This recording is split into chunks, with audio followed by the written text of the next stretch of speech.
Selamat datang ke video blog kami. Ini hari ketiga kami di sebelah Tasik Air High, Dali, dah hari keempat kami di Yunan.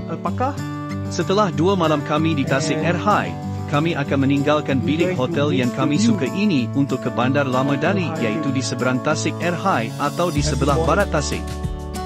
Sedih untuk tinggalkan pemandangan dan alpakar, tetapi perjalanan perlu diteruskan. Didi mengambil masa 45 minit atau 30 km juga untuk ke Bandar Lama Dali, melalui pusat bandar Dali di bahagian selatan Tasik Air High dan naik ke atas semula ke Old Town Dali. Hotel kami di Bandar Lama atau Bandar Purba Dali adalah berhampiran dengan pintu gerbang selatan atau South Gate, tetapi Didi kata dia tak boleh masuk maka dia turunkan di kawasan yang jauh sedikit, maka kami kenalah menarik beg-beg kami menyusuri jalan dalam mengikut arahan aplikasi Maps, satu aplikasi pemetaan yang boleh pelancong download untuk navigasi di China ini. Ingat, Google dan Waze tidak tepat di negara ini.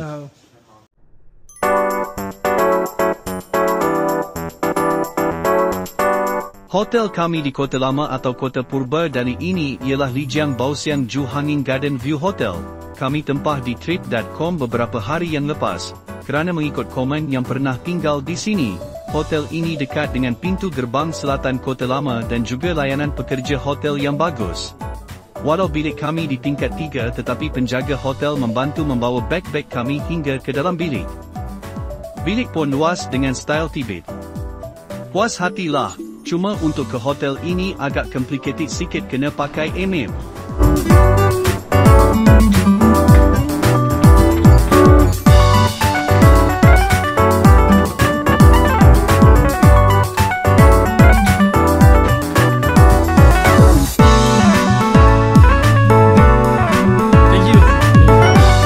Inilah pemandangan di luar bilik hotel kami. Dapat lihat banjaran Gunung Ganang di background kota Dali ini. Epik sekali.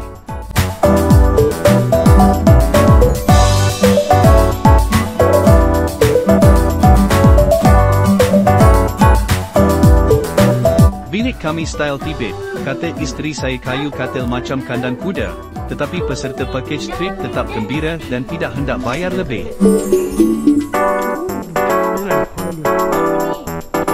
Kebanyakan hotel-hotel kecil ada taman rooftop atau ruang atas bangunan untuk rehat. Beginilah keadaan rooftop Hotel Hanging Garden ini. Cantik dengan pemandangan banjaran Gunung Ganang di belakang kota Dali yang dikenali Pergunungan Changshan.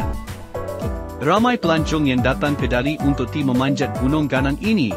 Banyak laluan atau trek skiing boleh diterokai di sekitar Dali. Saya sempat terbangkan drone. Pemandangan bangunan-bangunan di sekitaran kota Dali. Ini adalah bahagian sebelah timur, kelihatan Tasik Air High dan kawasan hotel kami tinggal sebelum ini.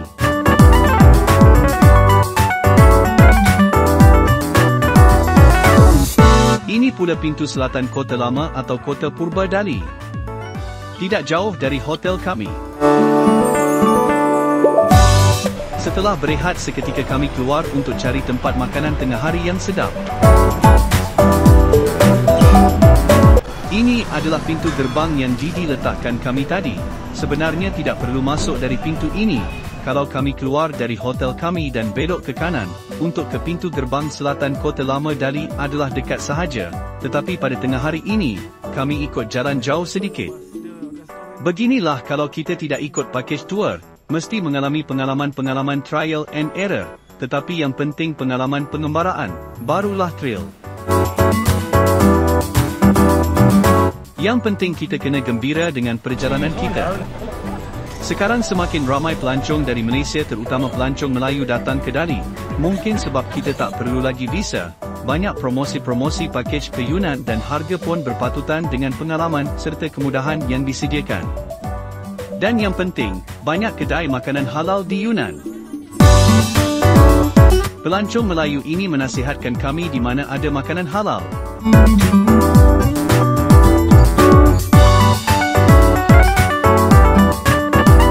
Kami sampai ke gerbang tembok Kota Lama atau Kota Purba Dali. Zaman dulu kebanyakan kota-kota di China dikelilingi tembok-tembok besar seperti Great Wall of China dan Xi'an Wall. Ini adalah sebagai tembok pertahanan dari musuh. Di dalam lingkungan tembok inilah kehidupan kota berlaku. Di sini kita masuk ke Kota Lama Dali. Kota Lama Dali bermula dari kerajaan Nanzhao pada awal abad ke-8 Masihi. Kota tua Dali dibina semula pada zaman dinasti Meng pada tahun 1382 Masihi dan kini dikenali sebagai Bandar Lama Dali. Sejarahnya bermula dari zaman itu dan terus berkembang menjadi bandar yang menjadi tarikan pelancongan hari ini. Saya telah pergi ke beberapa bandar tarikan pelancong di negeri China, dan saya lihat setiap bandar besar pasti ada kota lama atau kota purba masing-masing dan menjadi tarikan kepada pelancong dan perniagaan seperti Jonker Street di Melaka, Ipoh Konchubin Land dan Penang Street Art. Begitu juga di sini, cuma di China kawasan kota mereka lebih besar dari di Malaysia.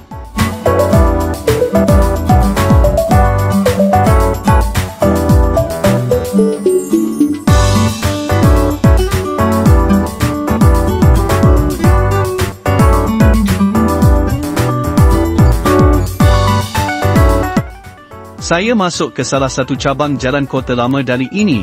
Terdapat saliran air yang jernih mengalir di tengah-tengah jalan. Air ini mengalir dari pergunungan Changshan di belakang Kota Dali dan akan masuk ke Tasik Erhai. Sistem perparitan ini telah wujud berkurun sebagai sumber air kepada penduduk di dalam kota dan juga untuk pertanian. Ini merupakan sebahagian dari prasarana Kota Lama Dali.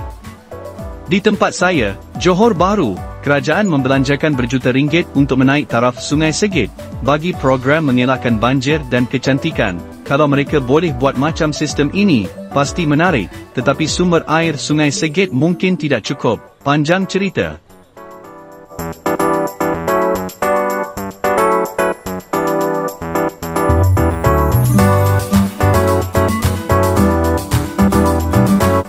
Cantik outlet Starbucks di sini.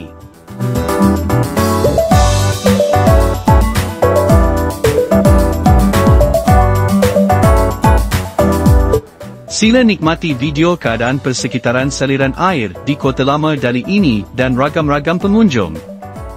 Tidak perlu bayar, ianya percuma, cuma tolonglah subscribe dan like. Mana tahu saya boleh buat duit dari video ini. Dapatlah saya belanja anda semua dengan video-video yang lebih menarik di masa-masa hadapan.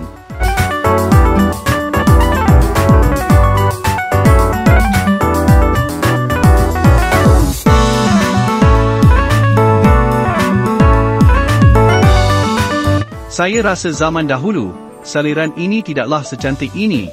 Saliran ini telah dinaik taraf. Kerajaan China mungkin membelanjakan berjuta untuk menaik taraf saliran dan bandar Lama Dali ini, seperti juga di tempat-tempat lain. Dengan penduduk yang lebih 1 bilion dan kadar pendapatan isi rumah pertengahan yang besar, maka industri pelancongan tempatan mereka juga terlalu besar dan mereka tidak perlu pun pelancong dari luar.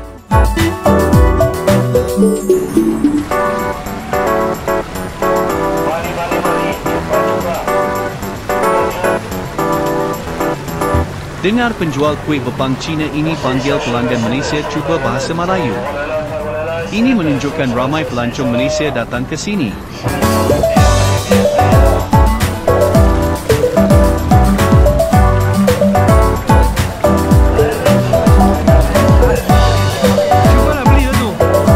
Kami keluar dari cabang jalan ini ke jalan besar untuk cari restoran halal. Perut bertambah lapar.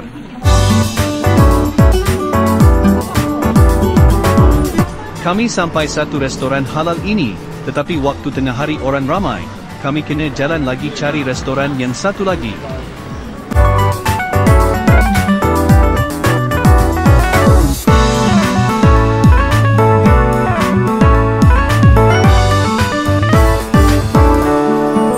Akhirnya kami telah di-scam oleh anak perempuan kami yang membawa ke kafe pastri halal yang cantik, kerana dia hendak makan benda-benda yang manis. Pastri ini terkenal di TikTok. Saya rasa okeylah.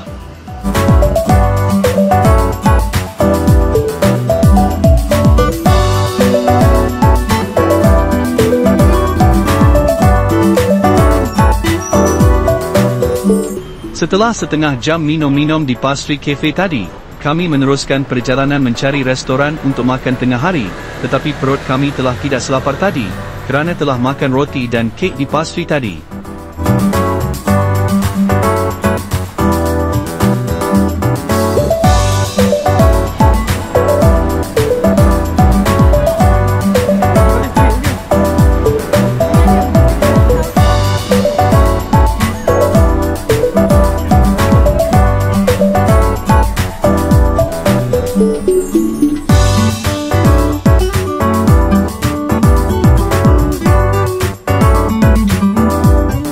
Saya masuk salah sebuah hotel yang menarik untuk melihat ruang legar hotel. Reka bentuk rumah-rumah tradisi orang di sini.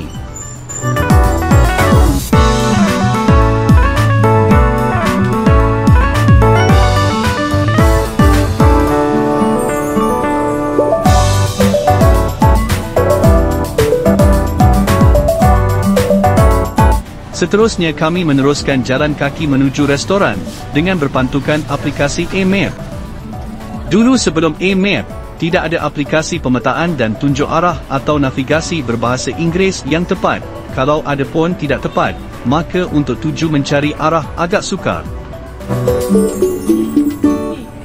Akhirnya sampai juga ke restoran yang kami cari.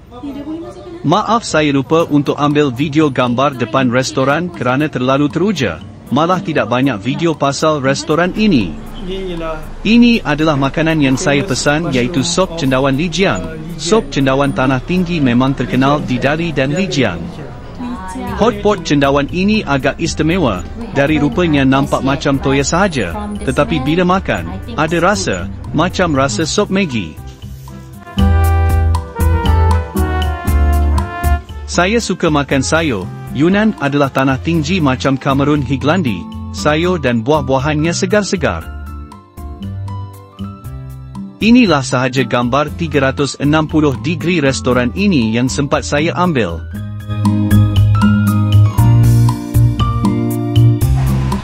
Selepas makan tengah hari, kami masuk semula ke Kota Lama Dali, jalan-jalan melihat-lihat reka bentuk bangunan-bangunan lama kedai.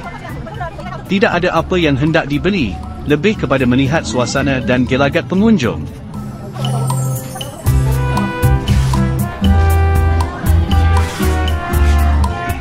Pada masa ini hampir pukul 4 petang, kami tadi makan tengah hari pun lewat. Masih tidak ramai lagi pengunjung, selalunya bila lewat petang dan malam lebih ramai pengunjung ke Kota Lama ini. Berjalan-jalan di cuaca suhu 18 hingga 22 degree Celsius memang tidak rasa penat sangat. Kalau penat boleh duduk, banyak kerusi-kerusi disediakan di sepanjang jalan.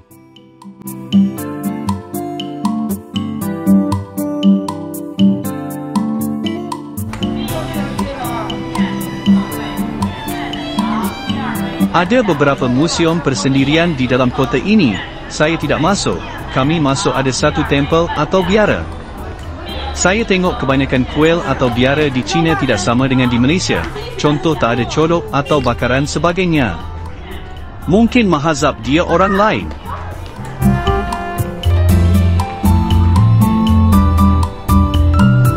Di dalam tempel ini siap ada kafe yang menarik. Kami hanya di halaman taman tempel sahaja, di bahagian dalam mungkin tempat sembahyang mereka.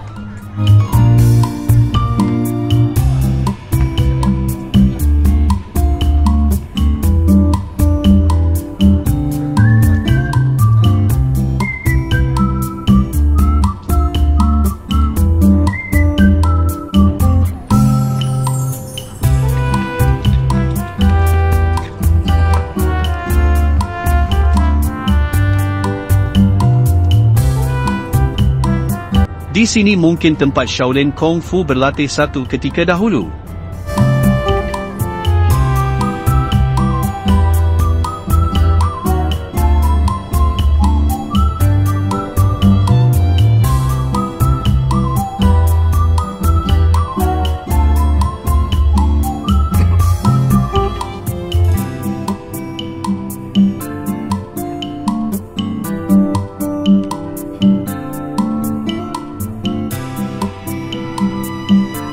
Kami meneruskan perjalanan kami ke dalam Kota Lama dari ini dan juga untuk balik ke hotel sebelum waktu maghrib. Silalah teruskan menonton video ini, kerana di akhir video ini akan ada satu peristiwa yang tidak akan dapat anda lupakan.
Pengunjung semakin ramai, saya terjumpa beberapa pengunjung Melayu dari Malaysia.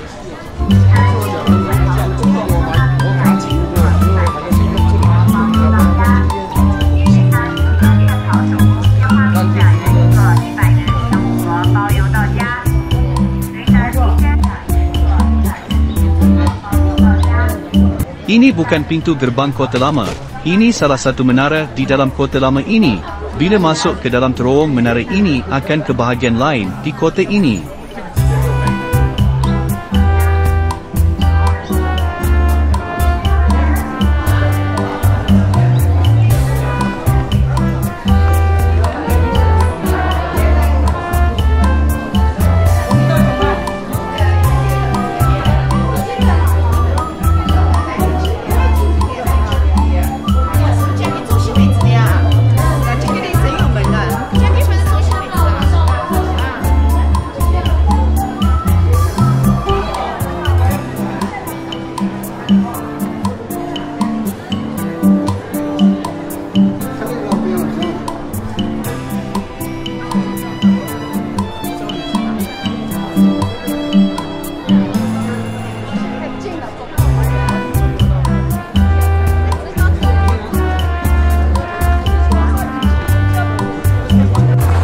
Pengunjung lebih ramai di bahagian kota ini, makin ramai pengunjung Melayu yang saya jumpa. Penjual-penjual kuih bepang Cina pun menjerit-jerit halal-halal ke pengunjung Melayu dari Malaysia.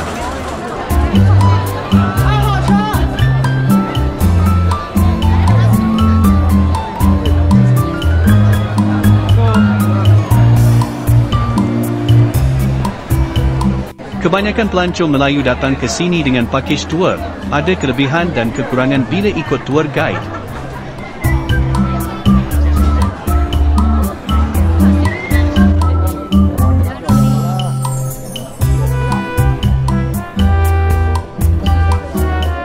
Di dalam Kota Lama ini juga ada kem tentera.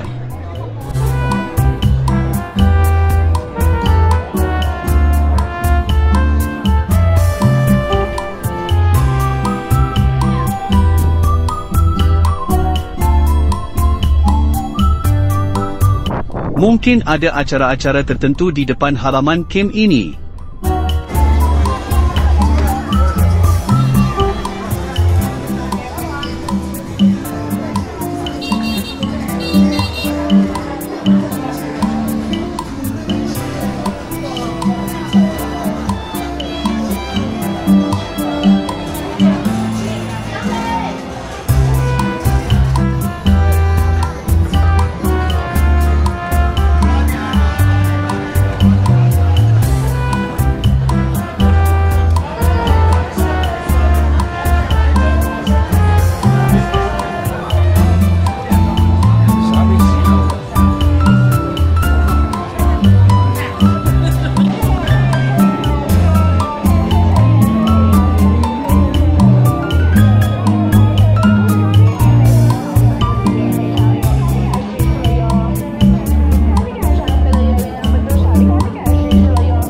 Saya mencari kedai kopi Yunan. Yunan adalah tanah tinggi terkenal dengan kopi Arabicanya. Di kedai ini ada pelbagai jenis kopi. Saya cari kopi Arabica Premium untuk dibawa balik. Penjaga kedai ini menghidangkan beberapa jenis kopi kepada kami untuk kami rasa.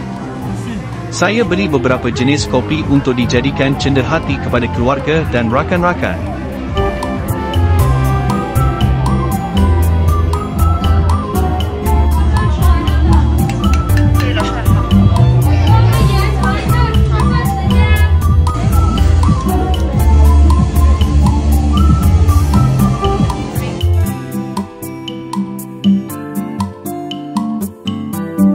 Inilah pintu gerbang selatan atau dari Old Town Southern Gate, antara pintu utama ke Kota Lama Delhi.